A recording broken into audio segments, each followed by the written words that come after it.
Guys, may tira pa akong spaghetti noong Sunday ba. Gawin ko itong Big Mac. Gawin ko yung anak ko ng Eden kasi gawin ko siyang Big Mac, guys. Guys, yun lang din yung pananghalian ko kasi ito lang yung sa mga bata. Ito lang yung sa kanila, hotdog at saka talong. Nagprito ko ng talong. Yan lang yung pananghalian nila ngayon. Kasi yun sa akin yung spaghetti lang. So, ganito ko lang siya gawin, guys. Oh. Tinunaw ko yung pang ano, guys, pang toppings ko na cheese. Kasi wala akong cheese mozzarella. So, ito? Mozzarella ba yung tawag doon? So, guys, natunaw na. So, pwede natin siyang ilagay sa baso.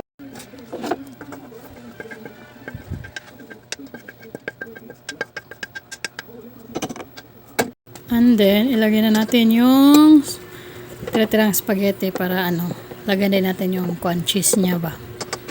Dapat kasi yun, guys, meron tayong oven toaster. Wala man tayong oven toaster, so mano-mano na lang tayo, guys, para ano.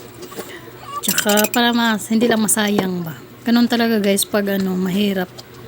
Pero sige lang, at least nakakakain ng ano. Tarang, luto na. So, ayan na, guys. Itlagay na natin yan sa plato. Masarap pa rin yan, guys. Kahit tira-tira lang. Ayan na siya. Ang sarap. Madaming cheese. Yan ang masarap sa spaghetti. Yung maraming cheese ba. Tsaka pwede na natin yung tilawan.